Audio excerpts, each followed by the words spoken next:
Buenas noches, queridos participantes. Quien les habla es la asesora académica Gabriela Godoy del Centro de Capacitaciones CIAF. De antemano agradecemos a todos los participantes que están en la ponencia el día de hoy. Hoy la ponencia está a cargo de la médico veterinaria Rocío Paola Álvarez, a quien le damos la gran bienvenida. Y antes de comenzar, les dejaremos algunas recomendaciones. Por favor, a todos los participantes mantener sus micrófonos apagados a menos que la licenciada requiera de su participación. Para aquellos que desean solicitar el material de estudio, la clase grabada o el certificado, escribirnos a los números que dejaremos en el chat. Y si están y tienen alguna duda, al final de la ponencia, la médico veterinaria las va a responder. Sin más preámbulos, vamos a darle la bienvenida a la doctora. Doctora, buenas noches. Hola, buenas noches. ¿Me escuchan bien?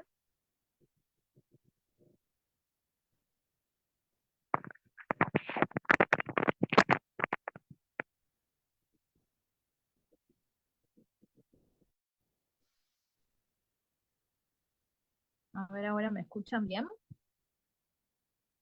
Le escuchamos bien, doctora. Juan Pablo, Bueno, que se encuentra en el... voy a poner para compartir pantalla.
Bien, creo que ahí se ve bien. Voy a probar por las dudas a ver si corren. Perfecto. Bueno, hoy entonces van a tener conmigo la charla que se llama Anestesia en el neonato y el potrillo. Como ya me presentaron, soy Álvaro Rocío, médica veterinaria. Actualmente me desempeño como adscrita graduada en la cátedra de producción equina en la Facultad de Ciencias Veterinarias de la Universidad Nacional de La Plata y estoy realizando, o sea, soy estudiante tanto de una maestría, que es precisamente en anestesiología en especies mayores, como estudiante del doctorado. Dentro de los temas que vamos a ir viendo a lo largo de la charla, voy a tratar de comentarles un poco características particulares del neonato y del potrillo, o sea, qué diferencias tenemos, hasta qué momento lo vamos a considerar como neonato y cómo varían sobre todo en el neonato algunos parámetros que van a necesitar tener en cuenta al momento de hacer sobre todo la evaluación preanestésica o para saber mínimamente dónde están parados con el paciente que tienen adelante. Consideraciones fisiológicas que son propias porque recuerden que trabajamos con animales jóvenes que tienen muchos de sus sistemas todavía inmaduros, ¿sí? Y uno de los más fundamentales, dependiendo, porque muchas veces se van a encontrar con neonatos precisamente dismaduros, ¿sí? Muchas veces una de las principales complicaciones que tenemos es el aparato respiratorio de estos animales, ¿sí?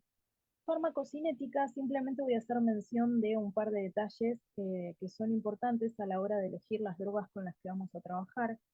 Situaciones que son las más comunes que en neonatos o en potrillos van a requerir de anestesia y de sedación, ¿sí? Si bien la charla va a ser de anestesia, me gusta mencionárselos porque a veces no es necesario trabajar con el animal bajo anestesia general, dependiendo del tipo de procedimiento que tengamos que hacer. Y de paso sí tienen también herramientas necesarias, sobre todo para la práctica cotidiana. Me gusta mucho a veces eso, poder aportarles más que nada protocolos para que les sirvan como ejemplo, para que después inclusive ustedes los puedan adaptar y tratar de aplicar a las rutinas, digamos, diarias que uno tiene. El examen preanestésico, que van a ver que no dista mucho de lo que uno debería hacer con un caballo adulto, el riesgo inclusive, anestésico, que es cuando lo clasificamos en alguno de los ASA, los tipos de anestesia que tenemos y las etapas, esto es igual sea un adulto o sea potrillo, sea neonato, o sea, podemos elegir diferentes técnicas en realidad para ir aplicando y las etapas van a ser, digamos, iguales, ¿sí? En todas. Sedación, acá vamos a ver algunos protocolos en particular y quiero que se queden con esto, con las dosis que usualmente se utilizan. Anestesia general, lo mismo, algunos protocolos y dosis para que ustedes se queden y los puedan implementar o que después podamos debatir. Yo voy a mencionar, por ejemplo, una droga que para nosotros no es normal conseguirla, pero que afuera probablemente para ustedes sí. Y después, para cerrar, vamos a ver tips que deberían de tener en cuenta siempre que se lleve adelante algún procedimiento anestésico, ¿sí? Entonces, para empezar, una de las cosas que van a tener que tener en cuenta es que el objetivo de todo procedimiento anestésico va a ser lograr la inconsciencia del animal, ¿sí? La inmovilización, la analgesia y la protección neurovegetativa, ¿sí? Con esos 4 pilares son con los que nosotros tenemos que trabajar al momento de utilizar una anestesia balanceada, que es cuando nosotros combinamos diferentes drogas tratando de potenciar sus efectos benéficos, reducir los efectos secundarios y trabajando con, digamos, con las dosis más bajas posibles, ¿sí? Eso es lo que facilita el poder combinar las drogas que tenemos disponibles. ¿Qué diferencia tenemos entre lo que nosotros llamamos neonato y un potrillo? O sea, neonato por lo general nos referimos hasta la segunda semana de vida, ¿sí? Después entramos en, digamos, lo que ya comprende directamente a un potrillo y lo que rodea básicamente a ese potrillo a partir de las 2 semanas, que es todo el periodo que también algunos consideran como pediátrico. Y eso va a ser desde las 2 semanas de vida hasta los 6 meses de edad, ¿sí? Después uno lo sigue llamando potrillos o nosotros acá nos referimos a potrillos para los machos ya cuando empiezan a tener más de 6 meses, potrancas para las hembras o recrías, si uno estuviese en un sistema productivo, pero potrillos abarca mucho más que los 6 meses clásicos, digamos, que uno ve usualmente hasta que el momento, digamos, en donde uno lo desteta, ¿sí? Pero para que tengan una idea, es el periodo neonatal, me voy a referir hasta las 2 semanas de vida, y cuando hablemos de potrillos va a ser de las 2 semanas hasta los 6 meses, ¿sí? Y eso básicamente se relaciona más que nada con la adaptación y la madurez que tienen los órganos precisamente a esa edad, ¿sí? Según sea uno o el otro. El potrillo en realidad tiene un buen desarrollo desde el nacimiento y en muchos aspectos va a responder a la anestesia de la misma manera, inclusive que un caballo adulto. Lo que le juega a veces en contra es el tamaño, ¿sí? Ese pequeño tamaño reduce el riesgo en realidad de algunos problemas que son observados en caballos adultos, que pueden ser las miopatías, porque ya no tenemos grandes masas musculares, ¿sí? Pero sí tienen otras características que requieren de atención especial, sobre todo en lo que respecta, después van a ver, a, por ejemplo, regulación de la temperatura o regulación de la glucemia cuando trabajamos con animales, sobre todo con neonatos. En casi todos los casos, el potrillo, idealmente, si vamos a trabajar con él, sea neonato o un potrillo, debería de tratar de manejarse con la madre al lado, ¿sí? Por un lado, para no perder ese vínculo, ¿sí? Y por otro lado, para facilitar el manejo. Tengan en cuenta que muchas madres nos puede pasar que se ponen un poco agresivas, digamos, cuando uno les saca la cría. Entonces, si ustedes pueden manipular a los dos juntos, muchísimo mejor. A veces toca, digamos, sedar un poco la madre para que nos permita trabajar con el potrillo, sobre todo si, digamos, nuestra intervención obedece a que ese animal está complicado, ¿sí?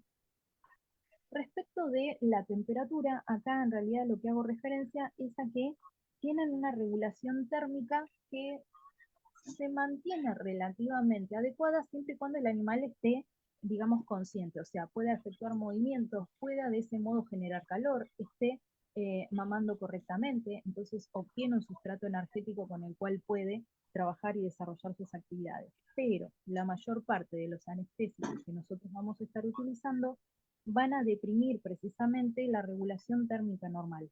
Entonces, ese recién nacido, sumado a ese pequeño tamaño que tiene, a la amplia superficie corporal en relación a la masa de ese animal, inclusive a esto, sumado el bajo contenido de grasa corporal, hace que pierdan calor, ¿sí?, con mayor facilidad. Entonces, siempre que trabajemos con neonatos, sobre todo, y en el caso de los potrillos, hay que tener mucho cuidado con la temperatura de ellos, ¿sí? Recuerdan, después vamos a ver un cuadro, sobre todo las primeras 24 horas, cómo varía, por un lado, al tener en cuenta la temperatura y el resto de los parámetros, pero inclusive con la edad, o sea, estos animales manejan temperaturas más altas que lo que va a ser un caballo adulto, ¿sí? Y el mejor modo para nosotros de poder trabajar esto es trabajar cuando la temperatura todavía está, digamos, normales, y no tratar de lidiar con la hipotermia de un neonato o de un potrillo, ¿sí? Con esto lo que voy es que siempre que puedan traten de trabajar o con un temperatura colocar protectores, Ajá, digamos, aislantes, para facilitar que conserven lo mejor posible la temperatura. ¿Vamos a congelar mañana? ¿Vamos a congelar ahora? Complicaciones. Se va a congelar la miel y gelatina principal del helado. Respecto de la energía y metabolismo, acá en realidad lo que me refiero es que creo que algo ya les mencioné respecto de lo que les cuesta a veces a estos animales mantener niveles normales de glucemia, ¿sí? O sea, el recién nacido puede mantener una euglucemia, pero necesitamos que éste ingiera básicamente alimentos, ¿sí? Debido inclusive a esto, a que tienen un depósito de grasa muy limitado, se pueden tornar fácilmente hipoglucémicos durante o después de cualquier procedimiento anestésico. Van a ver que uno de los tips que yo al final les voy a mencionar es: estén pendientes siempre que hagan algún procedimiento bajo sedación, porque son animales a los cuales usualmente uno no tiende prácticamente a hacerles ayuno, que traten de monitorear la glucemia de estos animales durante el procedimiento y luego de haberlos anestesiado, ¿sí? Y inclusive van a ver que uno maneja herramientas durante, digamos, cualquier procedimiento anestésico para tratar de mantener precisamente esa glucemia, pensando en la tendencia que tienen precisamente a que no se conserve dentro de los valores normales. Y después, dentro de lo que respecta al sistema cardiovascular y al sistema respiratorio, tenemos que tener en cuenta que cuando son tan chiquititos suelen tener un gasto cardíaco elevado en reposo, o sea que tienen frecuencias cardíacas más elevadas que lo que vamos a ver en un caballo adulto, ¿sí? También tienen una pobre adaptación todavía del miocardio. Esto pasa igual, digamos, con, no sé si alguno hace pequeños o tiene idea, pero sabemos que hasta cierto momento el sistema precisamente cardíaco no está todavía preparado para responder, sobre todo, por ejemplo, a las bradicardias. Entonces nosotros necesitamos ayudarlo, o utilizamos algunas drogas precisamente a modo preventivo, porque no pueden lidiar correctamente o con los mecanismos básicos de protección que uno tiene al ser adulto, por ejemplo, para protegerse ante algún evento que genere hipotensión. Y en este caso, precisamente los neonatos y los potrillos se comportan de un modo similar, ¿sí? Tienen inclusive un sistema nervioso simpático que va a ser precisamente inmaduro hasta el primer mes de edad, entonces vamos a tener un tono vagal elevado. Por esto les estaba diciendo que no, digamos, no tienen esa capacidad de responder rápidamente ante una bradicardia, ¿sí?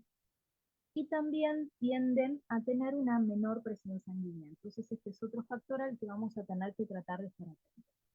Inclusive es muy normal que ocultemos soplos, sobre todo durante los primeros días de vida. Hasta el tercer, quinto día de vida, acuérdense que pueden llegar a ocultar un soplo proveniente del conducto arterioso, que a veces queda parcialmente abierto, ¿sí? Y usualmente tiende a desaparecer. Entonces ahí podemos llegar a tener una mayor susceptibilidad si nos toca practicar algún tipo de anestesia sobre este animal, algún evento que genere hipertensión pulmonar, e inclusive un flujo inverso, ¿sí? No sé si recuerdan bien precisamente la parte circulatoria cuando nos queda el conducto arterioso abierto, con la consecuente hipoxemia, ¿sí? O sea, la mala oxigenación de ese individuo, ¿sí? Y también otra cosa que a veces les juega en contra es que los mecanismos de coagulación de estos animales son inmaduros todavía, ¿sí? Respecto de la parte respiratoria, tenemos lo mismo, un centro respiratorio que es inmaduro, entonces vamos a tener que tratar de cuidar precisamente esta parte. Van a tener requerimientos de oxígeno elevados, ¿sí? Estos animales no solo tienen frecuencias cardíacas más altas, dijimos que tenían un gasto cardíaco más alto con una frecuencia cardíaca elevada, con un tono vasomotor muchas veces disminuido, esto que yo les mencionaba de el tono vagal elevado, sino que también lo que tienen es una mayor susceptibilidad a la hipoxemia, inclusive la postural, y está relacionado con un elevado metabolismo basal. Por esto tienen requerimientos de oxígeno mucho más altos, ¿sí? También tienen una capacidad residual relativamente baja. Acá me refiero a, digamos, la cantidad de aire, para que se entienda, que queda en ese pulmón, ¿sí? Entonces eso genera mayor susceptibilidad al colapso alveolar y a veces requieren de apoyo respiratorio durante la anestesia. Después vamos a ver qué pros y contras tienen utilizar una u otra técnica, y acá me voy a referir a la anestesia total intravenosa o a la anestesia inhalatoria, según el procedimiento y a veces según las drogas que elijamos utilizar. Pero, digamos, una buena sugerencia, para no decir consejo, una buena sugerencia sería tratar, siempre que puedan, de trabajar con los animales intubados y con algún aporte de oxígeno, ¿sí? Eso también va a ser fundamental. Esto es para que vean, a ver, quiero correr la barra, esto es para que vean cómo son los parámetros entonces en un neonato, ¿sí? Fíjense cómo varía dentro de las primeras, en realidad, 24 horas, cómo varía la frecuencia cardíaca, ¿sí? Arrancamos en 60-80 al nacimiento, para las 24 horas estar hablando de 80 a 100 latidos por minuto. Y la frecuencia respiratoria muchas veces nacen, ¿sí?, manifestando un jadeo que empieza a regularizarse y hace que luego ya podamos contar la frecuencia respiratoria, ¿sí?, que empieza a mantenerse a las 24 horas en 30 a 35 respiraciones por minuto, ¿sí?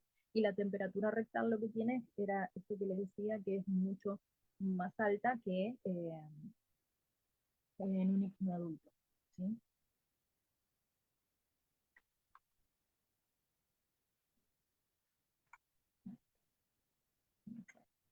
Bueno. Esto era un poquito lo que les fui mencionando, ¿sí?, respecto del aparato cardiovascular, lo que estuvimos hablando de ese tono vagal elevado, de las posibilidades que tienen de inclusive que sean poco tolerantes a cambios bruscos o marcados en la presión y en el volumen sanguíneo, y la susceptibilidad que pueden llegar a tener a la hipertensión pulmonar y un flujo venoso, básicamente cursándolo luego con hipoxemia. En la foto en realidad es una potranca esta de 6 meses, que pasó por numerosas anestesias generales, pobre, ¿sí?, por una artritis séptica. Entonces cada vez que teníamos que trabajar con ella necesitábamos realizar una anestesia general, ¿sí? Y lo que le colocábamos para monitorear precisamente su actividad cardíaca era un polar, ¿sí? Con esto por lo menos yo podía tener una idea de qué frecuencia cardíaca estábamos manejando, ¿sí? Y después no sé si lo han utilizado, pero en el caso del polar también podemos ver el RR, ¿sí?, la variabilidad, digamos, de la frecuencia cardíaca, ¿sí? Estos sistemas están muy buenos porque les permite tener un electro en vivo, digamos, en el momento, ver la frecuencia cardíaca, ver la variabilidad y inclusive después quedarse un registro ustedes de, digamos, de cómo fue todo el procedimiento, por lo menos respecto de la parte, digamos, del electrocardiograma, ¿sí? Les genera unos archivos que se pueden descargar, y está bueno pensando en que ustedes deberían de poder hacer o de poder en realidad conservar básicamente una bitácora, ¿sí? Que debería ser algo con lo que tendrían que trabajar siempre como para tener un registro de cada procedimiento anestésico que ustedes realizan. ¿Sí? Respecto del aparato respiratorio lo mismo, es lo que ya les mencioné, de que muchas veces van a requerir de algún apoyo, sobre todo respecto de el oxígeno, por la tendencia que pueden llegar a tener a pasar por un lado por hipoxemias, debido al elevado metabolismo basal que tienen, a la tendencia a veces que tienen a generar colapsos alveolares, ¿sí? Que no dista mucho si lo piensan de un caballo adulto con las particularidades también, por ejemplo, que se generan durante las anestesias en el decúbito, ¿sí? O en las anestesias prolongadas, en donde lo más aconsejable es trabajar no solo con inhalatorio, o sea, sino utilizar dentro de lo que es la anestesia inhalatoria, que podemos llegar a tener dos tipos, en vez de elegir la espontánea, tratar de trabajar con una ventilación que sea asistida o controlada, ¿sí? Que de hecho quizás en neonatos y en potrillos es de lo que más se aconseja. Respecto del metabolismo y la función hepática, acá ellos también tienen detalles, básicamente porque tenemos mecanismos enzimáticos para estos animales que van a estar inmaduros también hasta la tercera semana de vida. Entonces podemos llegar a tener un prolongado metabolismo con también una prolongada excreción de esas drogas, y muchas veces, digamos, el efecto de las drogas perdura mucho más tiempo, ¿sí? También tienen una limitada reserva de glucógeno, precisamente debido al metabolismo basal alto, o sea, lo que tienen usualmente lo consumen, y son muy susceptibles a tener balances energéticos entonces negativos y empezar a cursar con hipoglucemia. Suelen tener bajos niveles de albúmina, entonces cuando nosotros tenemos drogas que son altamente afines a las proteínas, ahí tenemos un problema porque no tienen básicamente a quién unirse, y también vamos a tener una disminución precisamente de la unión de drogas a las proteínas entonces transportadoras, ¿sí?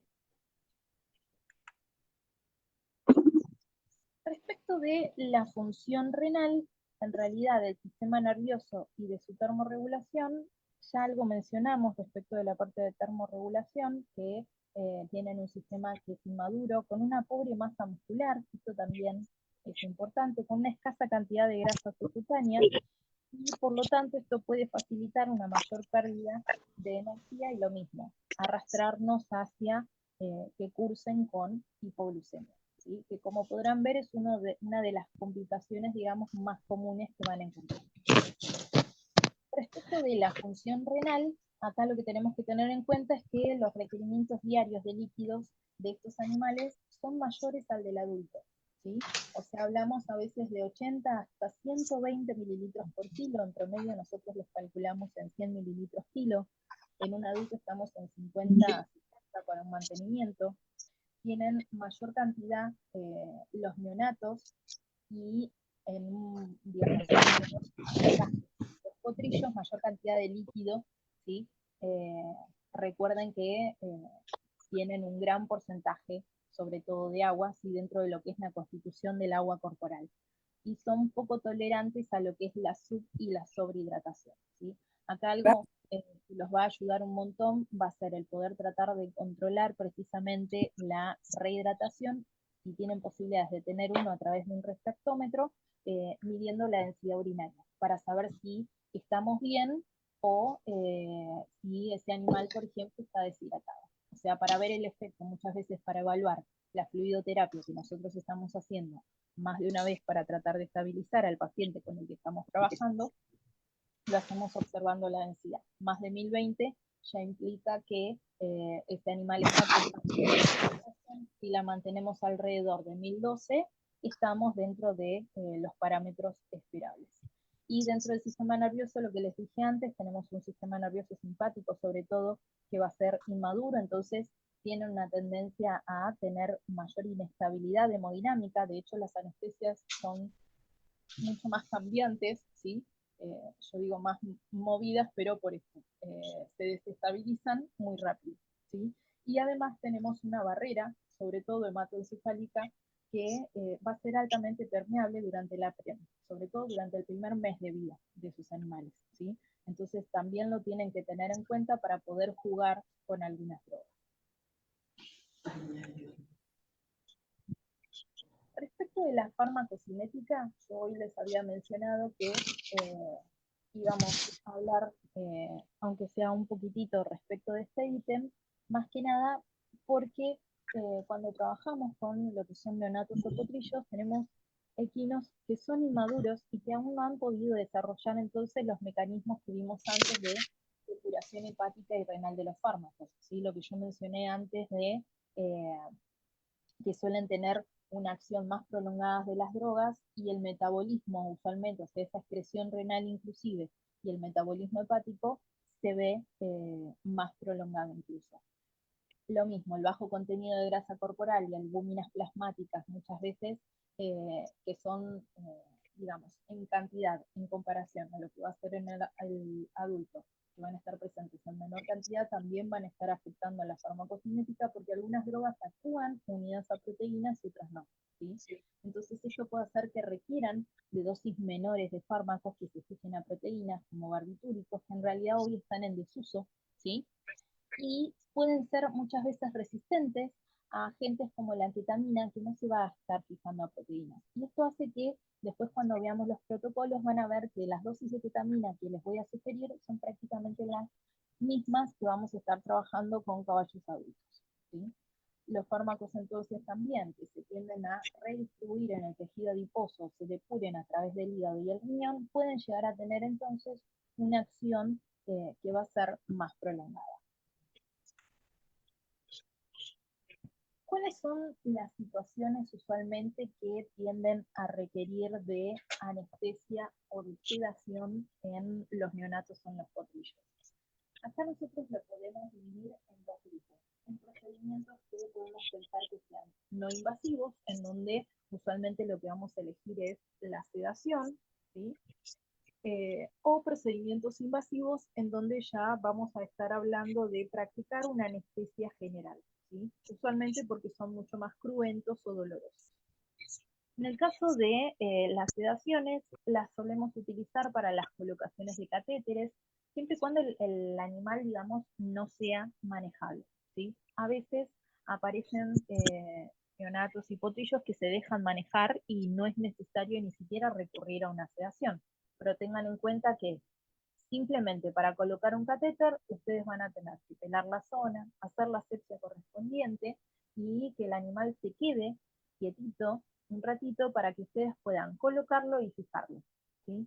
A veces para colocar sondas uretrales, para colocar sondas nasogástricas, ¿sí? En aquellos, por ejemplo, potrillos que no tienen un buen reflejo de succión, en aquellos que, o si quieren mejor llamarlos como neonatos sobre todo, que a veces toca esto de colocar las sondas. Cuando nos toca colocar vendajes o yesos, ¿sí? Donde necesito inmovilizarlos durante un rato y que se queden relativamente quietitos, más que nada, por ejemplo, para los yesos de acrílico, acá los usamos mucho para las deformaciones en distal de los miembros, las deformaciones angulares, ¿sí? Para suturas de heridas, siempre y cuando estas sean digamos, heridas menores, donde a veces combinamos la sedación con algo de anestesia local, ¿sí? Para el drenaje de bolsas guturales, y estos animales, por ejemplo, están cursando con algún empiema, o no solo empiema, muchas veces acumulan aire, ¿sí? Por mantenerse dilatadas y toca entonces colocar una sonda en algunos casos para poder precisamente hacer los lavajes correspondientes, ¿sí? En el caso de procedimientos invasivos, dentro de los más comunes están la corrección quirúrgica de aplomos a través de la colocación de tornillos o de grapas, lavajes articulares y perfusiones regionales, ¿sí? Lavajes articulares para las artritis, sobre todo las artritis sépticas, las perfusiones regionales donde yo necesito infundir, o sea, realizar un torniquete, exsanguinar esa porción distal del miembro, infundir una cierta cantidad de, por ejemplo, solución fisiológica más el antibiótico que nosotros seleccionemos, que eso permanezca durante un determinado periodo de tiempo y que el animal tolere toda esa maniobra. Entonces, a veces con una sedación no es suficiente y toca recurrir a una anestesia general. Cirugías gastrointestinales, ruptura de vejiga, que esto suele ser a veces común, el duraco persistente y la corrección de hernias inguinales. Dentro de lo que es el examen preanestésico, yo les comentaba que en realidad es, digamos, igual básicamente a lo que vamos a hacer con un adulto. O sea, ustedes van a tener que evaluar el estado general de ese paciente que va a ser sometido, ¿sí? Ya sea a una anestesia, inclusive a una sedación. Ustedes deberían de poder revisarlo previamente como para poder trabajar con un conocimiento, digamos, más adecuado y más acabado del estado del de, animal con el que van a tener que lidiar. O con una sedación que muchas veces necesitamos pasar al paso siguiente y esa sedación se convierte en una anestesia general porque no es suficiente, ¿sí? O no nos permite hacer la maniobra que teníamos pensada. ¿Sí? Entonces vamos a tener que tener en cuenta la edad, que estamos lidiando con un neonato o ya con un potrillo hasta las 2 semanas o más de 2 semanas hasta los 6 meses. El peso, recuerden que todas las drogas nosotros las vamos a dosificar en función del peso del animal. Los parámetros, que era lo que vimos antes de cómo variaban, inclusive dentro de las primeras 24 horas para lo que es un potrillo recién nacido, ¿sí?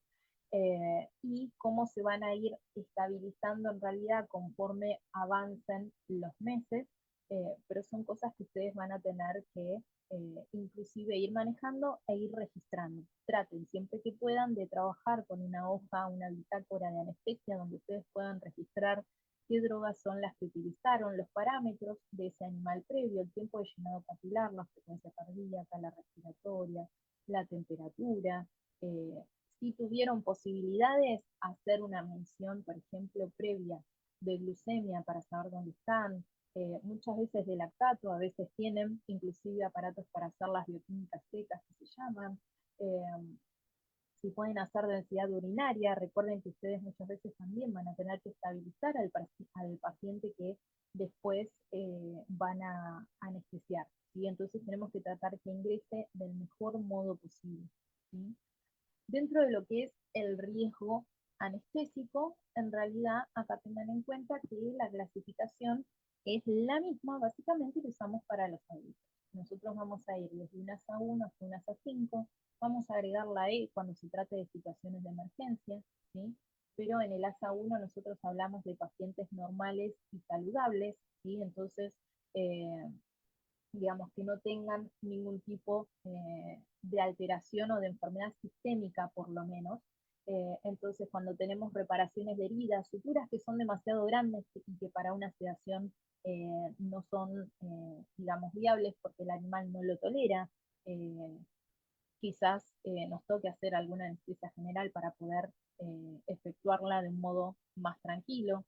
A veces también, dependiendo de la zona, son poco abordables con el animal, digamos, de pie o solo sedado. Después vamos a ver que en realidad a veces solo con diazepam ya lo podemos voltear, pero eso no le va a dar analgesia, entonces empezamos a sumar drogas y estamos a un paso de tener que practicar una anestesia general, ¿sí?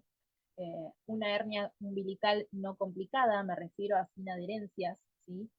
Usualmente los tienden a esperar un poco antes de resolverlas dependiendo del tamaño y haciendo un seguimiento.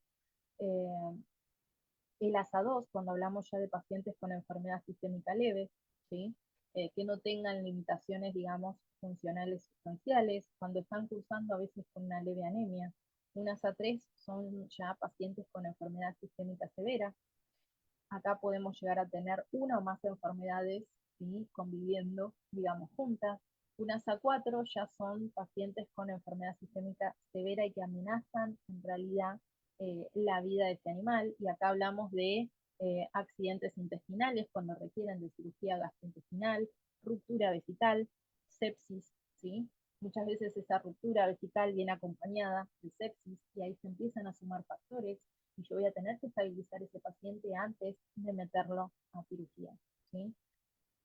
Y el ASA 5 ya cuando hablamos de un paciente moribundo directamente que no se espera que sobreviva sin la cirugía, e inclusive muchas veces con la cirugía las posibilidades de sobrevida de ese animal no son muchas, ¿sí? Y acá es, por ejemplo, cuando nos toca ingresar pacientes con uroperitoneo, en donde no logramos corregir prácticamente los valores, donde se empiezan a sumar las alteraciones metabólicas que muchas veces acompañan, como la acidosis metabólica, la hiperpotasemia, que uno debería tratar de estabilizarla antes de que ingrese a cirugía. A veces se suma inclusive hipocalcemia, entonces son todas cositas que nosotros deberíamos de tratar de poder trabajar. O por lo menos tener las herramientas como para saber si se presentan estas complicaciones, qué es lo que nosotros realmente podríamos llegar a hacer, ¿sí? ¿Qué tipos de anestesia tenemos y qué etapas? Yo les dije al comienzo que en realidad son las mismas que para un caballo adulto, ¿sí? Nosotros cuando hablamos de qué tipos de anestesia o qué técnicas, si quieren, tenemos por un lado la TIVA, que es la anestesia total intravenosa, ¿sí? Que lo que tiene es que digamos, genera menor depresión respiratoria, tarda más en metabolizarse, porque acá es el hígado el que tiene que metabolizar las drogas, el riñón que va a tener que depurar, ¿sí? Todo lo que nosotros administremos, pero tiende a ser más estable a nivel cardiovascular. Podemos tener una PIGA, que es una combinación en realidad de una anestesia inyectable con una inhalatoria, es lo que se conoce como anestesia intravenosa parcial, o directamente una anestesia inhalatoria, en donde sabemos que vamos a tener una inducción muchas veces que es, digamos, más rápida, vamos a tener mayor depresión respiratoria y cardiovascular, y lo que tiene es que acá, como el agente es inhalado, se va a metabolizar rápidamente, ¿sí? En el caso de la TIVA, nosotros podemos hablar de procedimientos de corta, de media y de larga duración, ¿sí? De media hora, de hasta hora y media, cuando son de media duración, y de más de 2 horas prácticamente ya son de larga duración. En el caso de las PIVAs son los que se conocen también con la parte, digamos, que compone el anestésico inyectable, ¿sí? O ni siquiera anestésico inyectable, sino las drogas inyectables que están acompañando esa anestesia inhalatoria, son los que se conocen muchas veces como ACHANS, ¿sí? Que lo pueden encontrar con ese nombre. Y en el caso de la inhalatoria, nosotros tenemos dos tipos. Puede ser una anestesia inhalatoria espontánea, en donde, digamos, el animal puede respirar a su propio ritmo, por así decirlo, o sea, la respiración es espontánea, ¿sí? Si se quiere es voluntaria, eh, o ya la otra opción es que sea asistida o controlada, ¿sí? Lo que es directamente hacer una IPPB se llama, o ventilación a presión positiva intermitente, ¿sí? Que muchas veces es más recomendable, pero requiere de, en realidad, un personal capacitado como para manejar esa clase de equipos, ¿sí? Aún así, los sistemas que se utilizan cuando hablamos de anestesia inhalatoria son sistemas circulares, en donde vamos a trabajar con un canister que tiene calzodada, que lo que hace es atrapar básicamente ese circuito que es circular el dióxido de carbono, ¿sí? Que el paciente está exhalando. ¿Qué momentos son importantes para nosotros? La inducción y la recuperación. La única ventaja que tiene un neonato, un potrillo, es que como son más chicos, es más fácil poder recuperarlos porque uno los puede sostener, ¿sí? O uno los puede ayudar más fácilmente. Y lo mismo en la inducción, ¿sí? Es mucho más sencillo.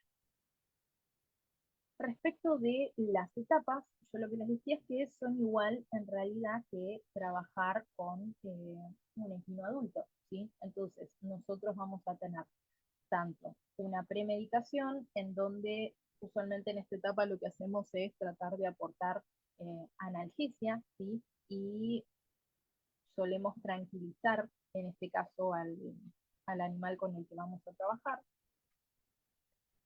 Una inducción en donde lo que vamos a buscar es generar directamente la inconsciencia de ese animal, ¿sí? Y inclusive vamos a tener que, en este paso normalmente, si trabajamos con una anestesia inhalatoria, lo que vamos a hacer es buscar el poder intubar a ese animal, o sea, la colocación de un tubo que puede ser endotraqueal o un traqueotubo, ¿sí? Que la colocación es oral, o en realidad cuando trabajamos con animales chicos, sobre todo con neonatos, está la posibilidad de poder trabajar con una intubación también naso, ¿sí? Mantenimiento, que puede ser, si estamos trabajando con una TIVA, va a ser con drogas que las vamos a estar suministrando de modo inyectable, y en el caso de estar trabajando con anestesia inhalatoria, lo vamos a estar suministrando a través de el equipo que nosotros dispongamos, ¿sí? Y la recuperación, que es en donde vamos a esperar precisamente la incorporación del paciente con el que estuvimos trabajando, ¿sí? Acá ya es más raro, como suelen ser inclusive mucho más, digamos, suaves las recuperaciones, que tengamos que utilizar drogas que los ayuden a los animales o que les den el tiempo suficiente como para recuperarse lo mejor posible, ¿sí? Por esto que les decía, como son chiquitos, son mucho más fáciles de poder recuperarse, pero bueno, en algunos casos, o sea, de poder incorporarse, en algunos casos sí, dependiendo del tipo de procedimiento que se haya realizado, se puede llegar a requerir de algo de analgesia o inclusive de sedación, ¿sí? En el caso del mantenimiento, recuerden que nosotros vamos a trabajar con dosis muchas veces que van a hacer efecto, sobre todo con las drogas que son inyectables, ¿sí?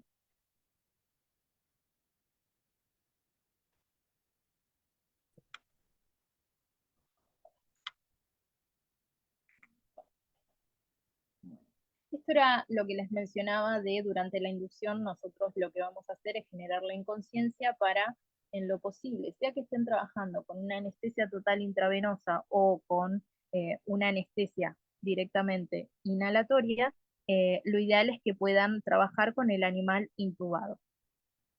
Entonces, dentro de los números más comunes de los traqueotubos que podemos llegar a utilizar, el 14, ¿sí? Es yo les diría el comodín que van a tener sobre todo para animales de menos de 150 kilos, si no ya después tenemos que pasar a un 18, que ya es un intermedio.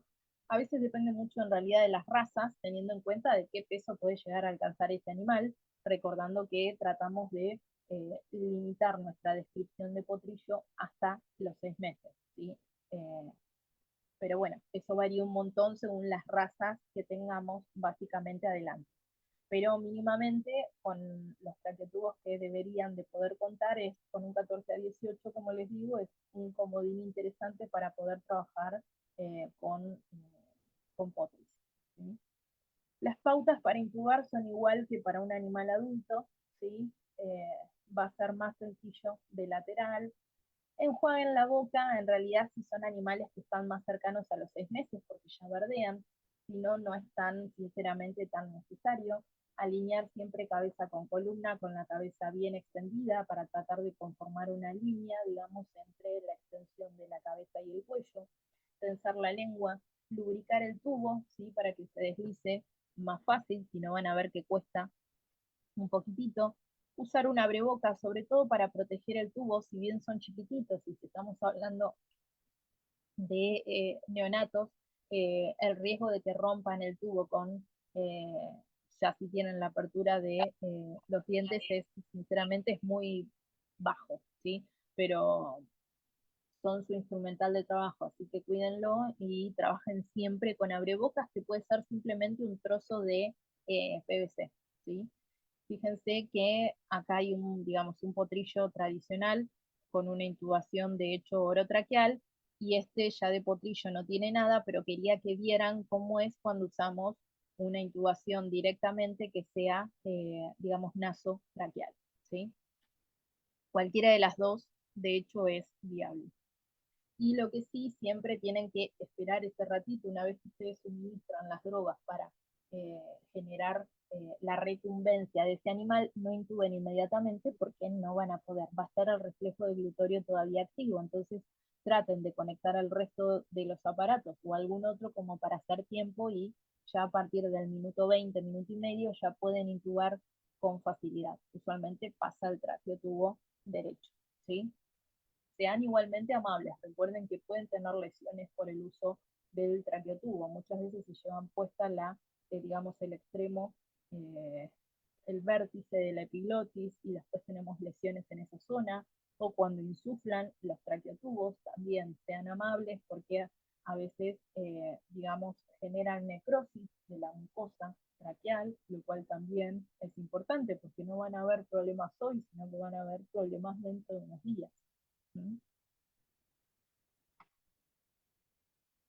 Para sedación, mínimamente como para que tengan una idea, quería que les queden un par de drogas que son, yo les diría, de las más comunes, sinceramente, que se utilizan, ¿sí? Por un lado, el butorfanol, fíjense que se utiliza a dosis de 0,05 miligramos kilo endovenoso o intramuscular. Este les va a dar sedación y analgesia. Puede llegar a generar algo de excitación, de ataxia y de temblores. A mí lo de temblores me pasa inclusive con caballos adultos y siempre le digo al dueño antes para que no se asuste, mirá que puede llegar a tener tremores, así no se espanta. Eh, También podemos usar detomidina a 0,01 miligramos kilo endovenoso o intramuscular. Todas las que les voy a dar son para utilizar endovenosas o intramusculares, ¿sí? Si tienen posibilidad de colocar un catéter, siempre muchísimo mejor.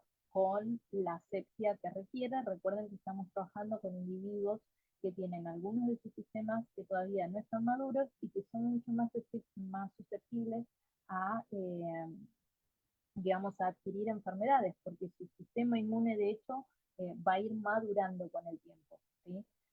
Y no queremos que ingrese ninguna bacteria. Entonces, traten de trabajar del modo más limpio posible, ¿sí? Más si van a colocar una vía. Entonces, detomidina a 0,01 miligramos kilo endovenoso o intramuscular. Da sedación para potrillos mayores a 4 semanas de edad.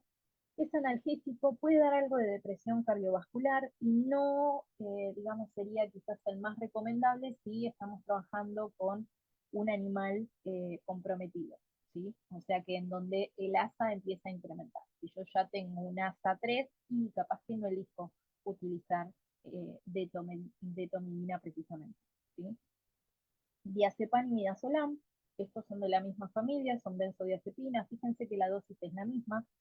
En el caso del diazepam voy a tener una buena sedación en el periodo neonatal, me da muy buena miorrelajación. Usualmente si yo acompaño al animal genero la recumbencia, ¿sí? Con cualquiera de estas dos, con el diazepam y con el midazolam, que no tienen efecto analgésico, ¿sí? Tienen un efecto además anticonvulsivante eh, y a veces teníamos problemas, no sé ustedes con las formulaciones, pero el diazepam, según los excipientes, trajese, si uno lo daba intramuscular, muchas veces generaba irritación, ardor, dolor en la zona, entonces elegía al midazolam al ser hidrosoluble como una formulación, digamos, más viable para utilizar con los peques, pero bueno, se le atribuía esto, quizás una duración menor, ¿sí? O después viendo protocolos donde se utilizan en infusiones, podemos llegar a ver diferencias entre si elegimos usar diazepam o midazolam, ¿sí? En el caso de la romifenina hablamos de 0,05 miligramos kilo endovenoso o intramuscular. Esto para nosotros acá, para conseguirlo, es muy difícil, ¿sí? Pero si tienen oportunidad de usarla, lo mismo. Da una buena sedación entonces para los potris, tiene su efecto analgésico, puede dar depresión cardiovascular, no está recomendada igualmente, digamos, del mismo modo que la detomidina si tenemos un potrillo complicado. Y la silacina lo que tiene es que podemos variar la dosis básicamente según el peso de nuestro animal. O sea, está aconsejado dosis de 0,5 miligramos kilo cuando pesa menos de 150 kilos, o extendernos hasta 1 miligramo kilo, que es lo que utilizamos normalmente para caballos adultos, ya cuando pesa más de 150 kilos. ¿Sí? Muy bien. Esto es simplemente para que tengan una idea de cómo pueden generar sedación, ¿sí? Recuerden, si tienen menos de 2 semanas, o inclusive yo les diría hasta el mes, me ha pasado con potrillos en realidad de hasta 2 meses, solamente con el diazepam los podía voltear, si no necesitaba sinceramente de otra cosa.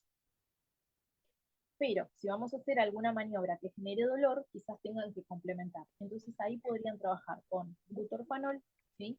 A dosis de 0,05 combinado con diazepam o midazolam, que es la misma dosis, 0,1, ¿sí? miligramos kilo.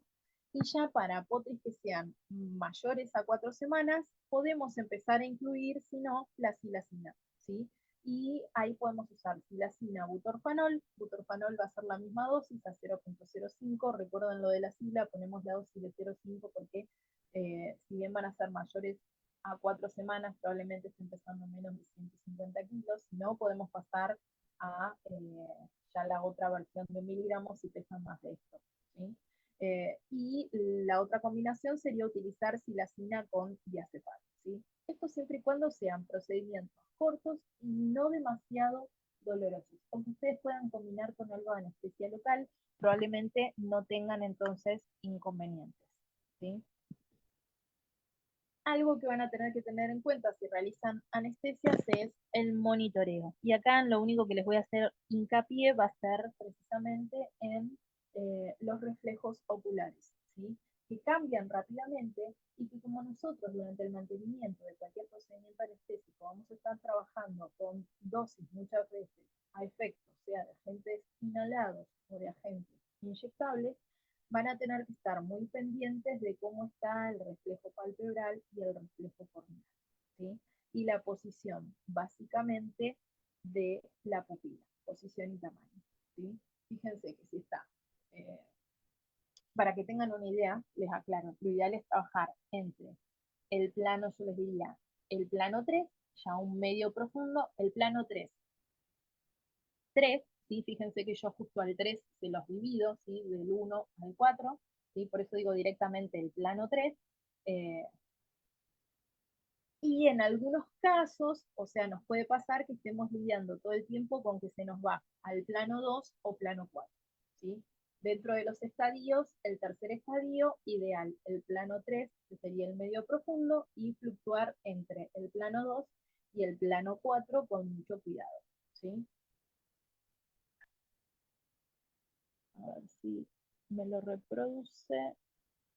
Bueno, acá no se llega a ver completo, este video era un poco más largo, ¿sí? Después si no, cuando terminamos me puedo fijar, pero esta potranca tenía el reflejo, fíjense, el palpebral súper activo, después le hago el corneal, está lagrimeando, lo cual implica que si uno empieza a evaluar, a ver en qué, digamos, plano la teníamos, estaba en un plano 3, porque yo podía ver después, logro abrirle el ojito para ver cómo estaba la pupila y estaba ventromedial mediana, ¿sí? O sea, estaba dentro de lo que es el estadio 3 en un plano 2. ¿Sí? Yo necesitaba, ya en realidad con esto, para trabajarla a ella, me era suficiente porque le hicimos una anestesia general para hacer una corrección de un desvío con el herrero.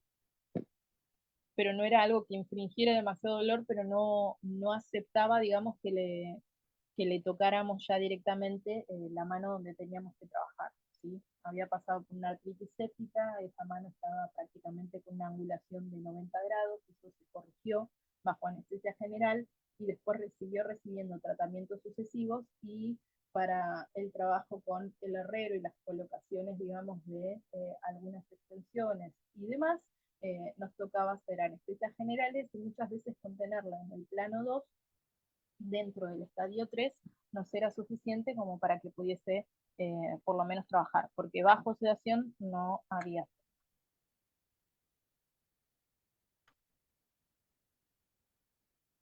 Y esto ya casi para terminar son algunos protocolos en realidad para que les queden. Cuando hablamos de intervenciones de corta duración, me estoy refiriendo a anestesias totales intravenosas que duren sí, hasta 30 minutos.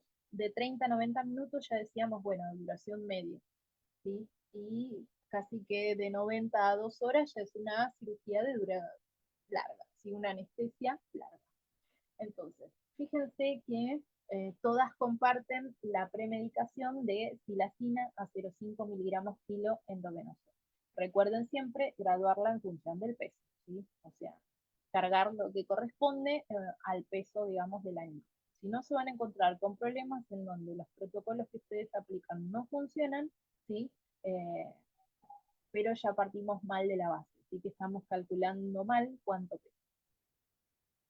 La inducción, lo mismo, va a ser muy similar en el ejemplo 1 y en realidad el ejemplo 2 es la misma, es ketamina 2,2 miligramos kilo, más diazepam a 0,1 miligramos kilo. Los dos pueden ir en la misma jeringa, no hay ningún problema. Y ya después podemos pasar en el ejemplo 1 a un mantenimiento de ketamina, diazepam, relación 3:1 y hacer simplemente bolitos de 0,5 a 1 mililitro a efecto y voy evaluando reflejos. Recuerden, por las dudas, si yo digo relación 3:1 implica, ¿sí? Por ejemplo, poner 3 de keta y 1, ¿sí? De diazepam, ¿sí? Y voy haciendo pequeños bolitos y voy evaluando según cómo está la pupila, la posición de la pupila, el tamaño, el reflejo palpebral y el corneal, si estoy bien o si necesito más. Y en el caso del ejemplo 2, el mantenimiento lo puedo hacer directamente con bolos de keta, ¿sí? Usualmente acá usamos la mitad de dosis que se utilizó para la inducción. Podemos hacer hasta 2 bolos y lo mismo, se dan efectos según los reflejos. Fíjense en realidad que estamos pensando en que el procedimiento va a ser muy cortito. O la otra opción, ya un poco más arriesgada, porque implica el uso de propofol, que a mí me encanta, es un agente hipnótico que no da analgesia lo único, pero que se metaboliza rápidamente, pero lo que le juega en contra quizás es que tenemos una tendencia a las apneas, a las hipoxemias, ¿sí? Y a la hipotensión mucho más marcada. Entonces acá tenemos que tener cuidado con la velocidad con la que se suministra el propofol, trabajar con el animal intubado y tener una asistencia de oxígeno, ¿sí? Mantenimiento inclusive lo podemos hacer también con una propia infusión de propofol de 0,2 a 0,4 miligramos kilo minuto, ¿sí? O bolos directamente de 1 a 4 miligramos kilo, ¿sí? Teniendo la salvedad, recuerden de qué complicaciones se nos pueden llegar a presentar. Ahora, si hablamos de intervenciones de mediana duración, o sea, hasta hora y media como premedicación, lo mismo. Fíjense que vuelve a aparecer ahí la silacina, ¿sí? Como inducción podemos usar ketamina y diazepam o midazolam. Y después para el mantenimiento ya lo recomendable es hacer un triple goteo, ¿sí? Las drogas más comunes para combinar en los triples van a ser silacina, ketamina, que ahí nos quedamos, por ejemplo, casi que en realidad en un doble. Usualmente el doble más común es ketamina con diazepam o midazolam. Y cuando hablamos de triples, lo que vamos a hacer es sumarle éter o aparece mi componente del doble que va a ser el midazolam, ¿sí? O sea, en todos los ejemplos que les doy, en los 3 ejemplos es silacina, ketamina, fíjense que varían igualmente las cantidades que vamos a utilizar y puede ser éter o midazolam en combinación, ¿sí? Con el éter lo que van a tener es que a mí me gusta más la relajación muscular que genera, pero recuerden y tengan mucho cuidado cuando utilicen esta clase de infusiones en no emocionarse, ¿sí? Con dejar sobre todo la guía de infusión abierta, ¿sí? Sino trabajar con bombas, que sería lo ideal. Entonces ustedes ya saben que en 1 hora le tienen que pasar tantos mililitros, usan una bomba volumétrica directamente y no hay ningún problema, pero si no, esténse atentos, ¿sí? Eh, porque trabajamos con animales de mucho menor peso, ¿sí? Y yo acá les recomiendo para hacer la preparación en un Baxter de fisio, y si no, a veces lo que hago es lo preparo en Baxters más chiquititos. Regla de 3, sacan los cálculos y hacen Baxter si quieren, de 100 mililitros o de 250, ¿sí? para trabajar más seguros, porque a veces se olvidan, si no, la guía de infusión abierta y pueden llegar a mandarse una macana enorme, ¿sí?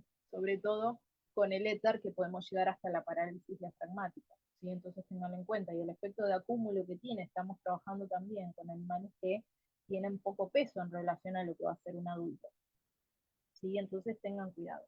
Y recuerden que en este caso uno no recomienda, digamos, la inducción directamente, no es tan tradicional hacer una inducción con éter en un animal chiquitito, ¿sí? Si fuese un adulto, recuerden que si inducimos con éter, no mantenemos con éter en lo posible por esto, por el riesgo que podemos llegar a tener de los efectos secundarios como una parálisis mental.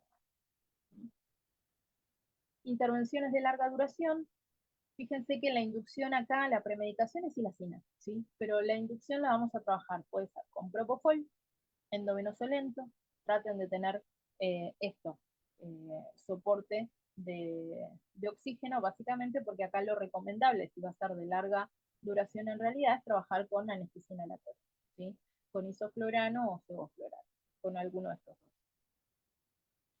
Y tengan en cuenta esto, los potris inclusive los podemos trabajar con Axans, y el más común es el de lidocaína, morfina, ketamina, ¿sí?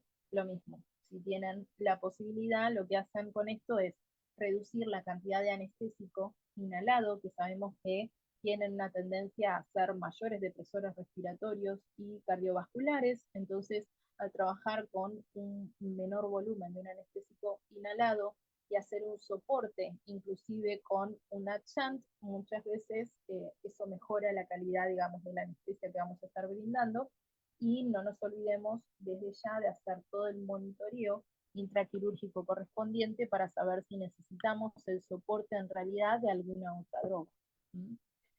Yo lo que les mencionaba al principio era esto de, durante la preanestesia sobre todo, el momento de estabilizar al paciente que va a ingresar a cirugía, traten de esto, de colocar un catéter. Para esto muchas veces requerimos de algún tipo de sedación. Usualmente el tamaño más usado va a ser el 16G. Restablecer si es necesario la volemia. Fluidos los más elegidos van a ser el rinser lactato. Acá necesitamos menores volúmenes, usualmente con 1 litro de rinser lactato es suficiente. Prevenir la hipoxemia, entonces en este caso podemos preoxigenar al paciente antes de la inducción o durante el procedimiento anestésico, trabajamos con altos volúmenes de oxígeno. Las glucemias, monitorearlas en lo posible cada media hora a 1 hora y tratar de mantenerlas entre 80 a 120. Muchas veces usamos el rinser lactato acompañado de una dextrosa al 5%. Corregir el pH y los desbalances electrolíticos, ¿sí? Algunas complicaciones frecuentes son las hiperpotasemias por las rupturas vesicales, las acidosis metabólicas, una ruptura muscular severa. Lo ideal sería tratar de reducir entonces los niveles de potasio a menos de 6 milimoles por litro antes de la inducción, ¿sí? Podemos utilizar dextrosa, ¿sí? Recuerden el efecto de las bombas de sodio, potasio y la acción que tenían precisamente con la glucosa. En otros casos se utiliza insulina más glucosa, ¿sí? Es una opción.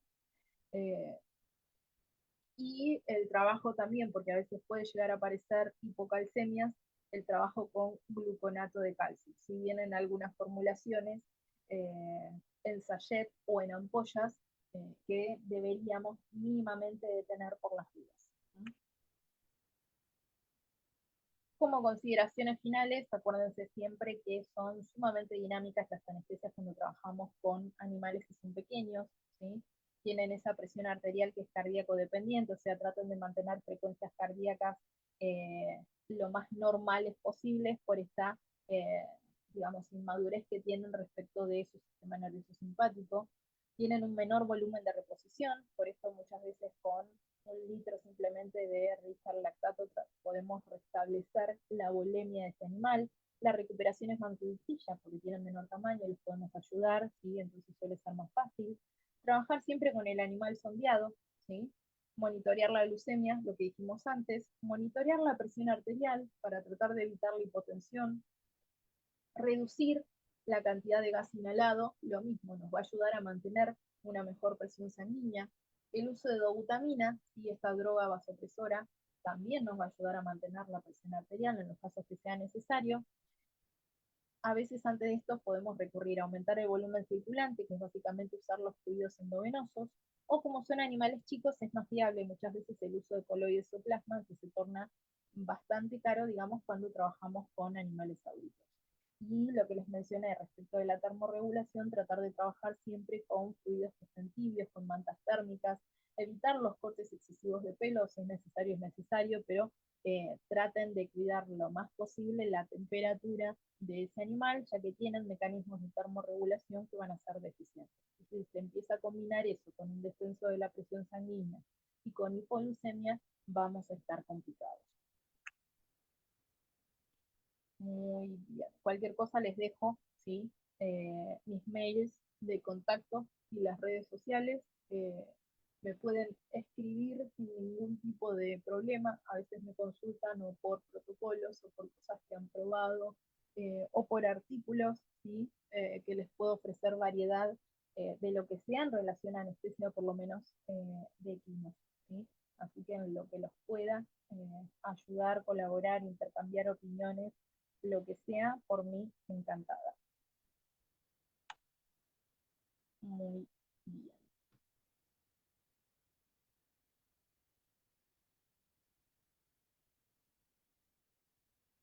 No sin causa aparente a las 9:27 del día siguiente. Bueno, Kate, para ser muy honesto, fue un acto de la naturaleza y jamás vamos a entenderlo. Si Doctor, alguien quiere preguntar algo,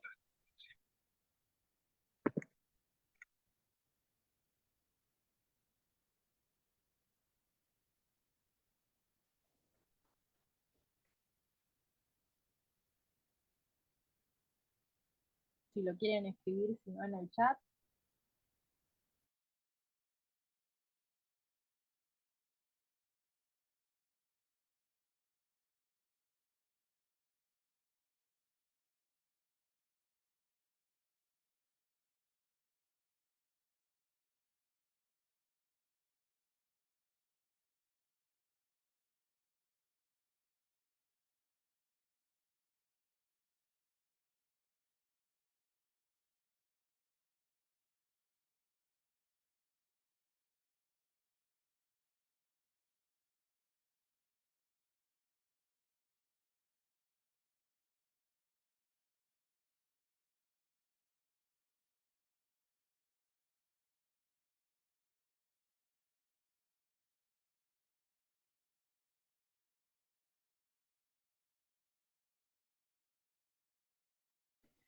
Bueno, ahí vi una pregunta en el chat que dice si estos protocolos de sedación se pueden utilizar para una castración en un equino.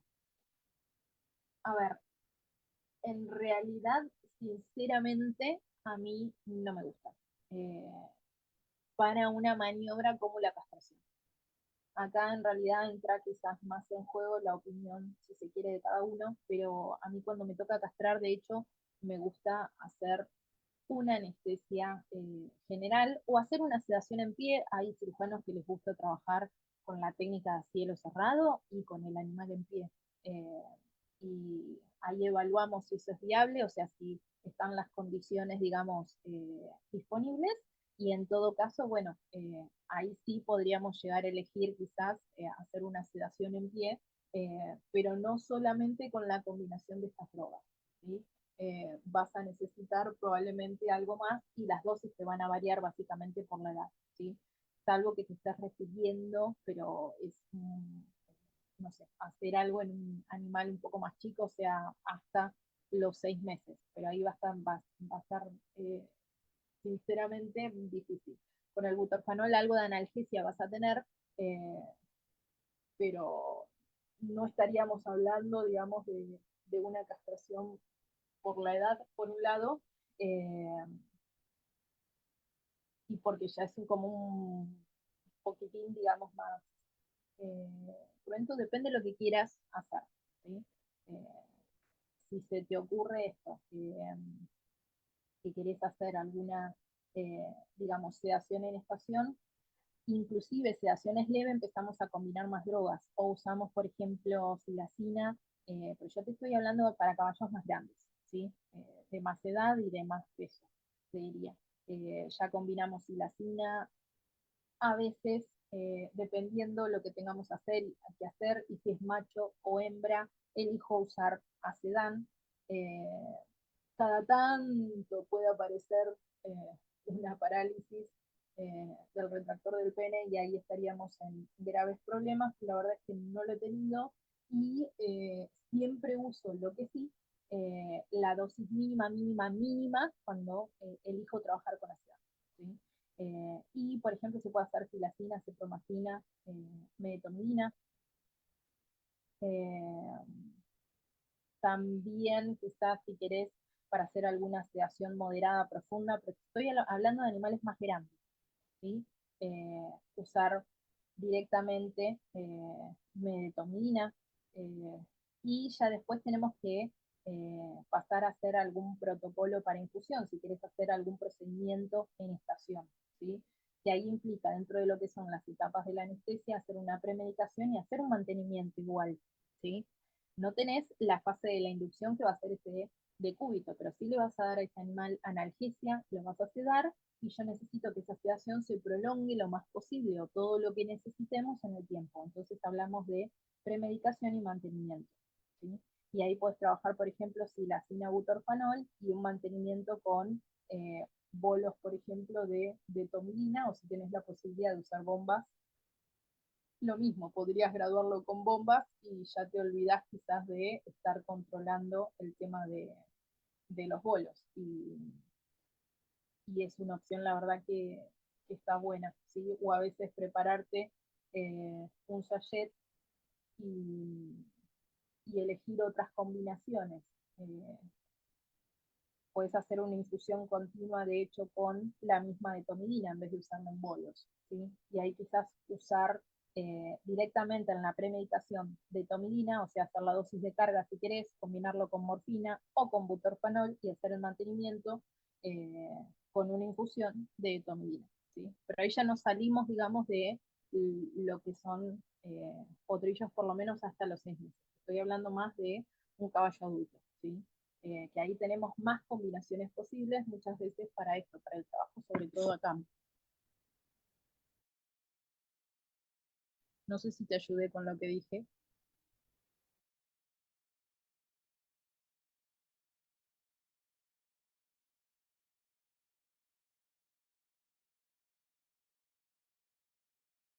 Si alguien más quiere preguntar algo, cualquier cosa, ya les repito, o sea, me pueden escribir y los puedo ayudar con lo que quieran, desde por lo menos mi experiencia y mi opinión, con las cosas que a mí me han pasado a campo y con lo que he visto.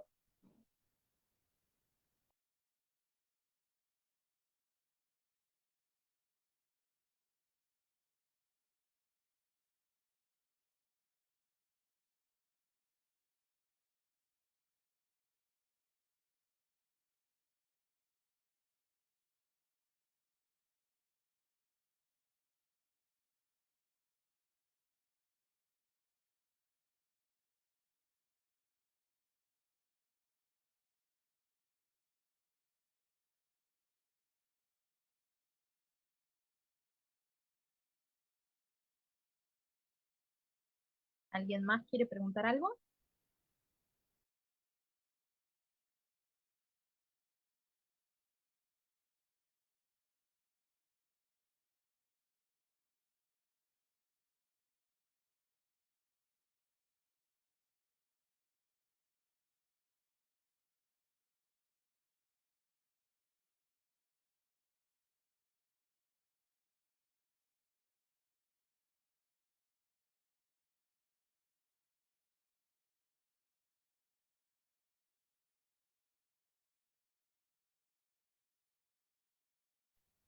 Bueno, cualquier cosa, les repito, me escriben y si nadie tiene más dudas, damos por finalizada la charla de hoy. Muchísimas gracias a la organización por invitarme siempre para dar estas charlas y a todos ustedes por escucharme.